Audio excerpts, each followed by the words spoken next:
In the tumultuous summer of 2020, during a racial protest, in the town of Birmingham, Alabama, a Confederate monument was overturned.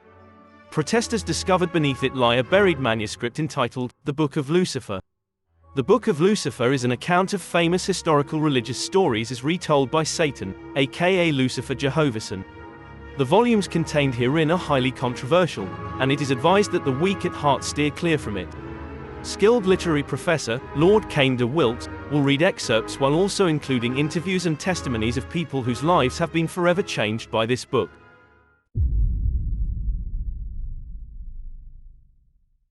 Dearest reader, the archetype of the traditional hero is basically a wish list of traits that most people wish that they had.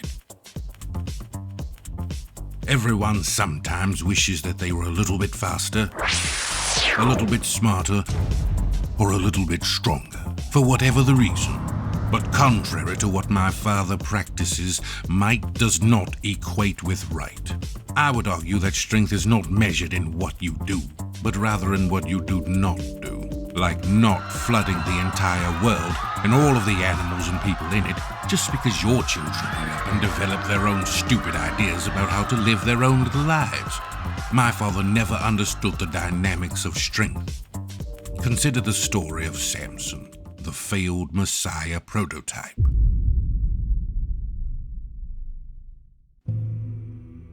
Samson's mother, another victim of patriarchal penmanship, of course has no name in the scripture.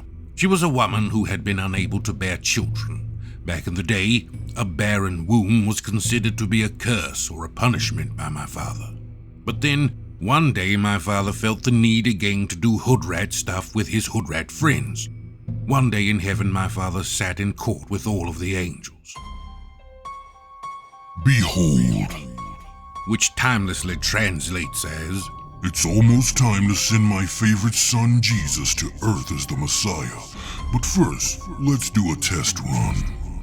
Thus my father went and found the childless woman who had been praying for a child for years, and he appeared to her.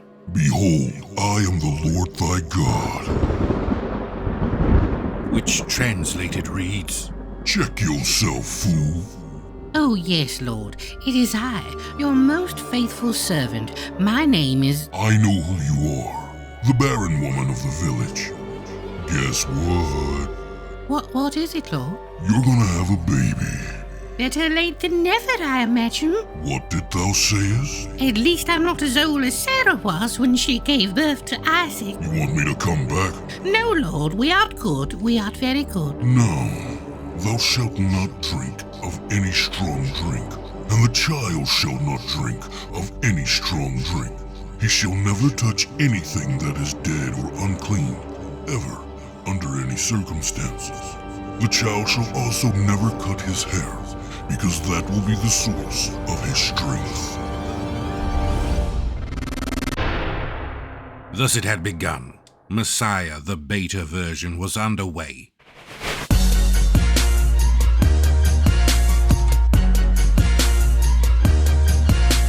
My father had explained that Samson's strength would be in his hair. Now I'm sure that you've seen depictions of Samson where he looks like this. This is not Samson. I know. I was there. If you take a good look at any of these chaps that say they are Samson, it will be immediately obvious to recognize that their strength comes from their huge muscles. I mean, just look at this one. Muscles stacked on top of muscles. My father does not have many good ideas, but I begrudgingly admit that this was genius.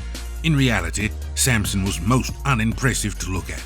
Nobody wants to hear this, but Samson was a short and thin fellow, who to me looked a lot like a young Woody Allen. To see Samson as the way he truly was, try to imagine Woody Allen with the power of the Hulk. So as the lad grew up, God grew restless. Jesus Christ, this is taking forever. Note to self, next time, skip about 18 years and get right to the good stuff. Let me start some trouble and see if Samson can finish it for me. The people of Israel always trusted that God would deliver them and grant them their freedom.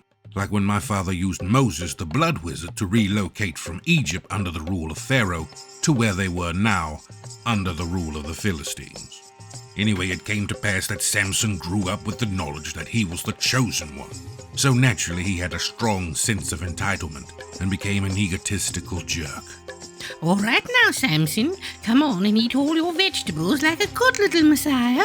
How dare you try to force ugly green vegetables down the throat of your holy Messiah? You shall be cursed, Mummy, and your name shall be wiped away from Scripture. I love this kid. So be it. Meanwhile, back in heaven, Jesus, that old covetous, resentful, salacious, white-livered milksop, wanted the title of Messiah all for himself. Jesus was determined, as he is ever, to cause Samson to fall from the good graces of my father. It all began one fateful morning when a friend of Samson's invited him to a brothel in Timnath. Yo, bro, you coming with? I'm good. I done heard every woman in the brothel twice, know what I'm saying? Bro, I speaketh not of the chicks in our village, but of the most bodacious babes in Tinmath, bro. Foreign women, that's what I'm talking about. Long as the Philistines don't get mad and start a war over their women, we good. Let's go. I've got an idea. And my father did what he does best in the lives of humans. Meddle.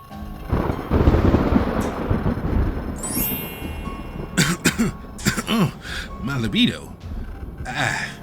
Come, brothers. Let us go to the luscious and lovely laps of these daughters of uncircumcised men. Yeah, bruh. And Samson went and had the time of his life, emptily using his superhuman strength for sex. Word of his quote-unquote God-given talent spread quickly among the women, just like chlamydia. Several months and a few trips to the clinic later, Mom, Dad, behold, I have found the girl I want to marry. Oh, God is so good. God has blessed me above all men once again. She's a Philistine. Yeah. God has cursed me with a curse from everlasting to everlasting by giving me a foolish Messiah for a son. All the girls in this village, but with you, it's always a goyim. And it came to pass that Samson did exactly what he wanted. One day Jesus was waiting for him outside the road to the village, full of spite. There can be only one Samson. And Jesus, the bug-eyed, callous-hearted stumbling block in the path of mankind, sent a vicious lion to attack Samson. Battle beast, I choose you.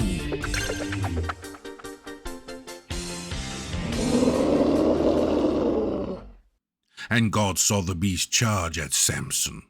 Ooh, let's see what happens here. And Samson's adrenaline began to pump.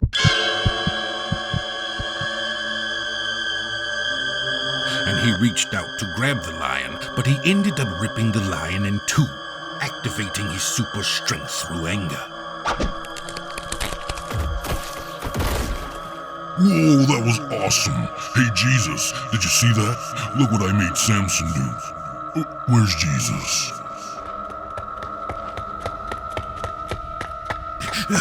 Oh, hey, Father. What's up? What's going on? Samson was on his way to his girlfriend's room in the brothel, and he got attacked by this lion, and he killed it like it was nothing.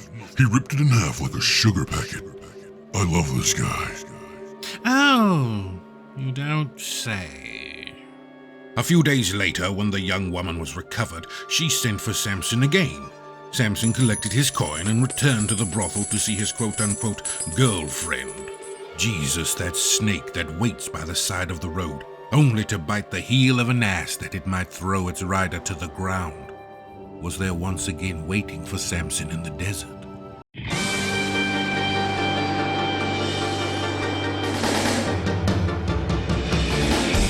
Last time you bested my battle beast. Let's see how you fare this time. Vulture bees, I choose you.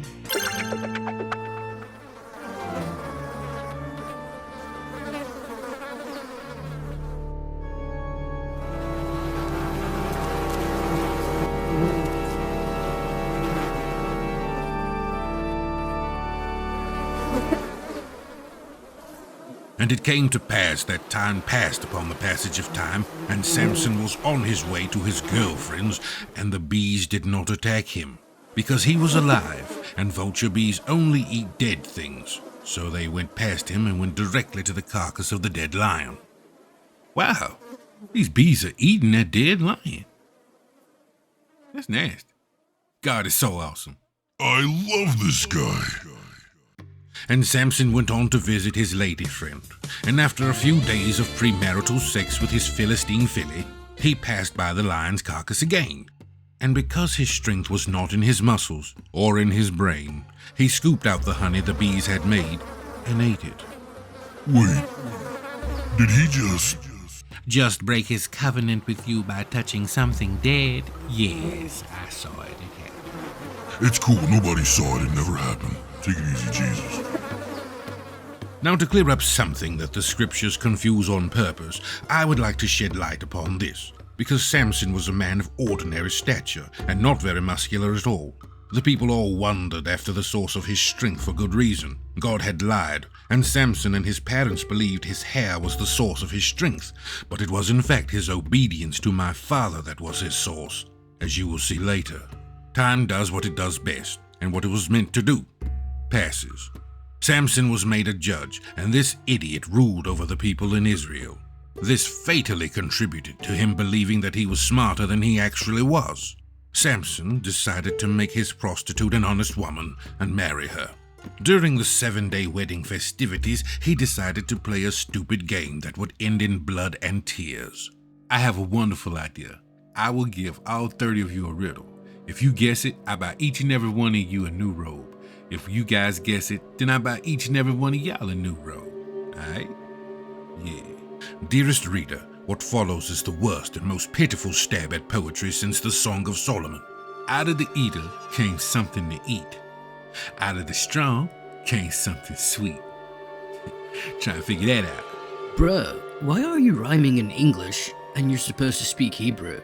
4 days later, the 30 men all rolled up on Samson's prostitute bride and demanded the answer to his riddle. They threatened to beat her with a goat's leg while the goat was still attached. They threatened her that they would go to her father's house and burn it down with him still in it.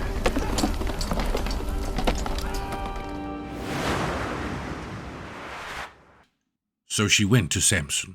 She cried. I'm so hurt. I'm so hurt. You don't even love me, Samson. You came to the village and you tricked all the men. You're not even gonna tell me the answer and we're married. Oh my God. Woman, please, I ain't even told my mom and dad. So Samson's wife pouted all 7 days of the wedding feast, and Samson eventually broke down and told her. Within the hour, she had ran to the men of the village with the answer. The very next morning. Behold, Samson, like we've totally just figured out your riddle, bruh.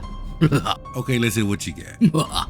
And I will answer your riddle, like totally with another riddle, bro. What is stronger than a lion, and what is sweeter than honey? You tell me, bro. The shite of the bull. At the man you confess. You only know the answer to my riddle because you plow with my heifer. And the spirit of Jehovah fell upon Samson.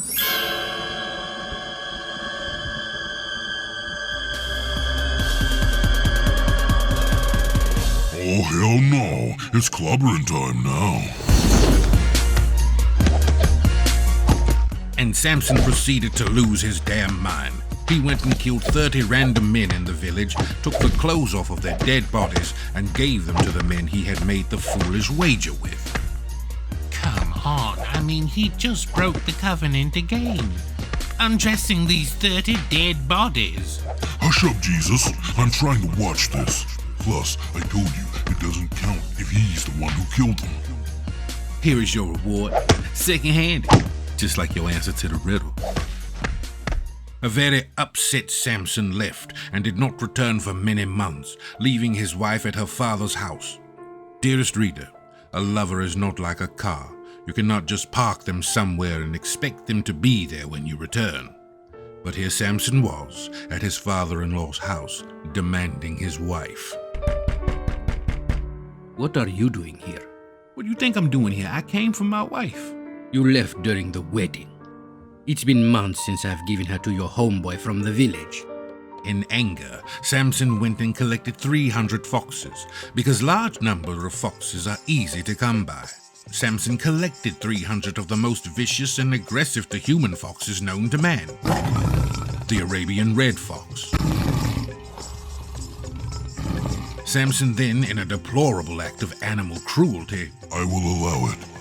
Samson tied lit torches to the tails of each fox and tied the tails of each fox together in pairs, because a vicious fox with a torch tied to its tail will hold still only long enough for you to tie it to an equally vicious fox.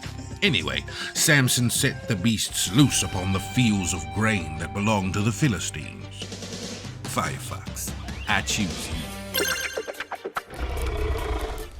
In what could be considered an act of terrorism, and Samson did burn their fields to ash.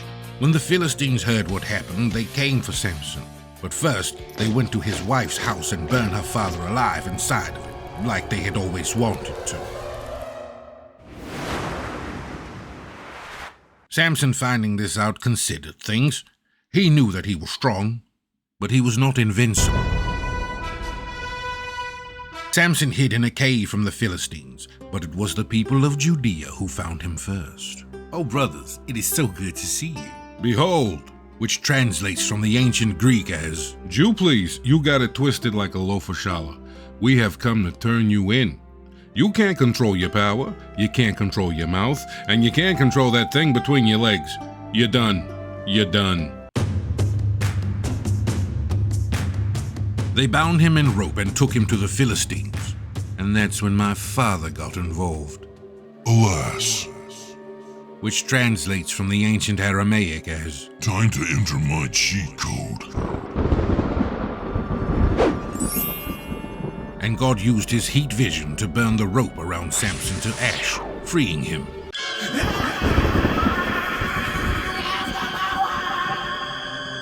Just then, he saw on the ground the jawbone of an ass.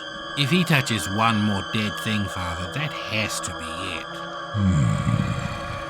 And Samson picked up the ass's jawbone and killed 1,000 Philistine soldiers, making puns the entire time.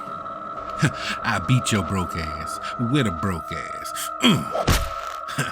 Have a piece of ass. Go ahead, have another little piece of ass. How about some ass to mouth?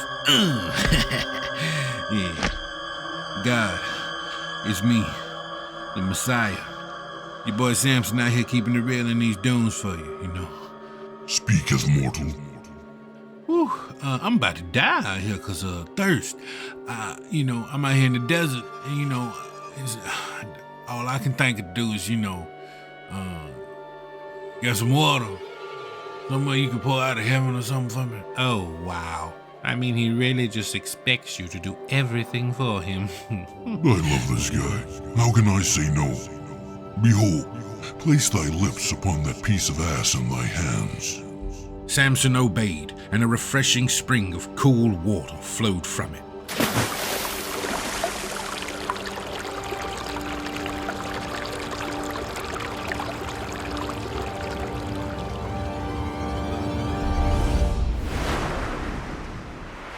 Samson reigned over his people for 20 years after that.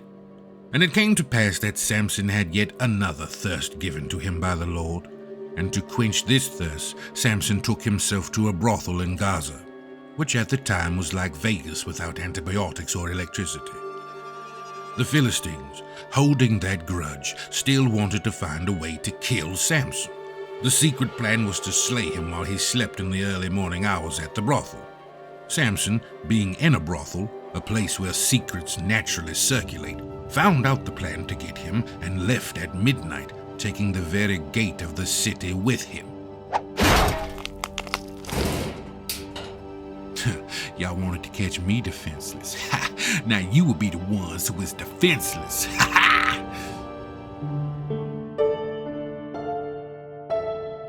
So it continues to come to pass that Samson never married again, but preferred the favors of prostitutes or harlots, or whatever the socially appropriate social designation at the time when you read this.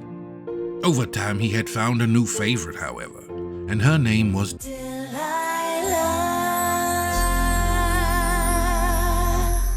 Delilah. She was, as they say, about her coin. Several wealthy Philistine lords approached Delilah. I don't do groups. They offered her 100,000 pieces of silver each. It was 6 of them, so Delilah said yes, knowing that much money would free her from the brothel forever. Seriously? You weigh what? Like 100 pounds? What is the true source of your strength?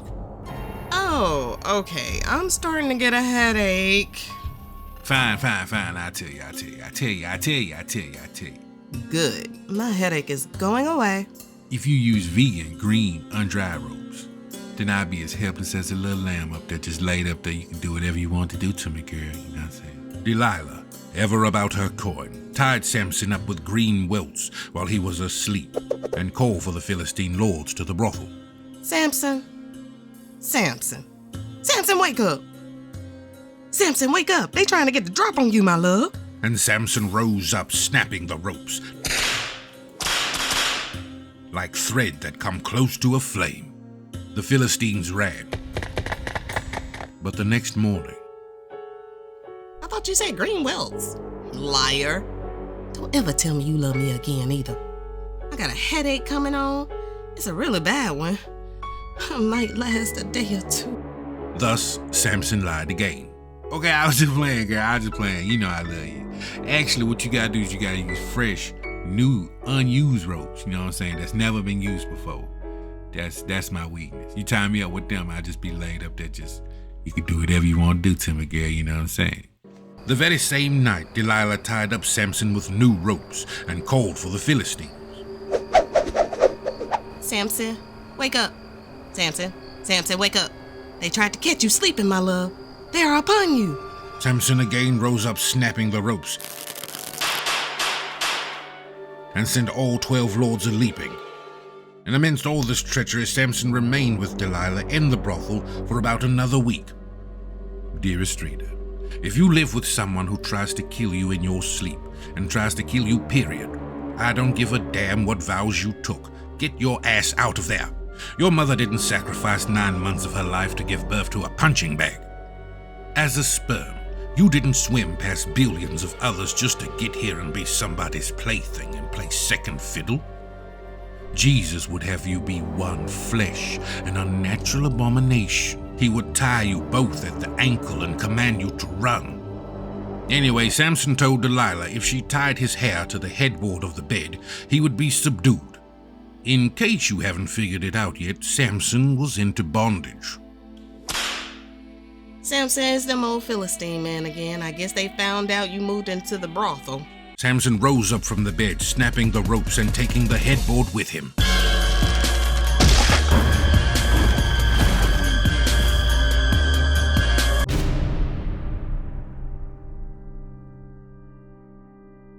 You treat me like a dog that you kick for fun after it's giving you sexual pleasure.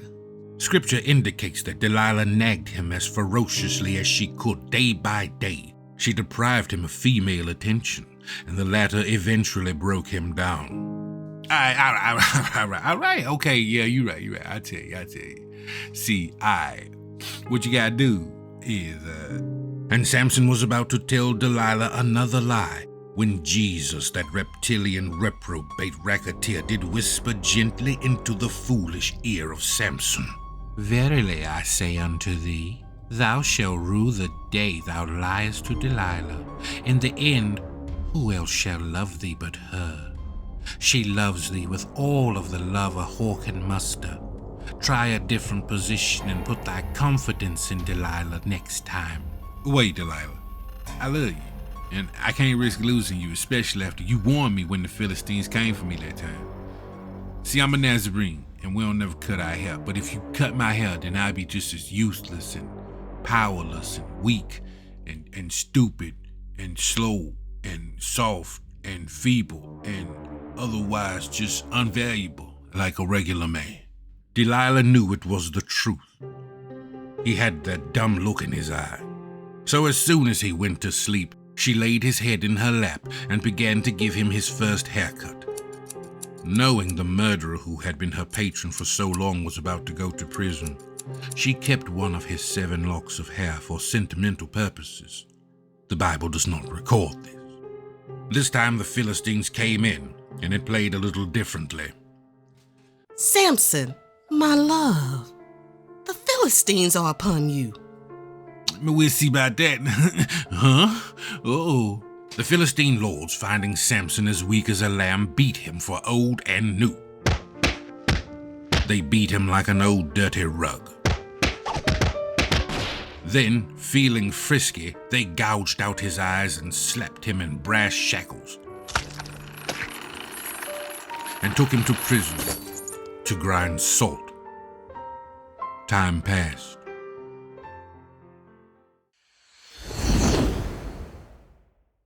Samson, although now blind, was not completely helpless. His hair began to regrow. One day the village decided to have a huge ceremony to praise Dagon, the King of Kings and the Lord of Lords. Thousands of men, women, and children. Look at all of this crap over Dagon. I am 7 times more powerful than him. And I am 70 times 7 more mean than him. I hate Dagon. Look at what they did to my Messiah. They got him all strung up like cheap Christmas lights from Dollar Tree. Samson spoke in his heart unto God. God, all my enemies and yours are right here, right now, mocking both of us. They whole families, they children. God, please just give me the stroke one last time so I can push these support pillars down and bring the temper down. All of them, just, ooh, please, just one last time. Please, Jesus, give me stroke, please. Wow, he wants strength just to commit suicide. Why so weak, Samson? Why so weak? I shall allow it. What? With a whole festival going on? Yep, to the wrong god. And my father saw that Samson saw an opportunity to claim more lives in death than he had took the entire time he was alive. And that pleased Jehovah. I love this guy. Wish granted.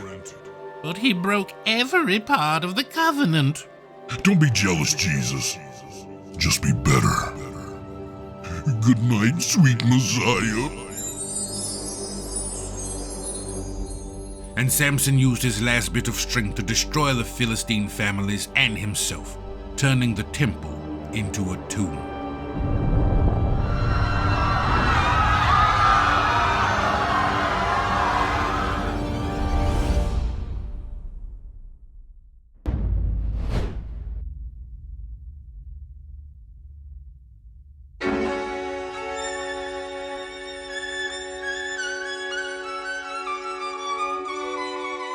Dearest reader, a quick word before you go. The weak do not justify the strong. Might does not equate with right, and it's survival of the fittest, not the strongest. And yes, there is a difference. The debate as to why God abandoned Samson is ancient. Was it his perpetual visitations with prostitutes? Was it constantly touching dead things like the jawbone of an ass, or the corpse of a dead lion, or the dead body of 30 recently murdered Philistine men that he undressed? Was it really Delilah cutting his hair while he slept? I still hold firm to the belief that strength is not measured by what you do, but by what you don't do. Samson should have just told God no. He should have told Delilah no. He should have told Israel no. But Samson was foolish and counted on being the chosen one of God to preserve him. The chosen of God always die. I don't blame Delilah, but I doubt she was ever paid. What do you make of Samson? Share in the comments below your thoughts and your ideas about Samson and Delilah. Until next time, I am Lucifer Jehovason, and this has been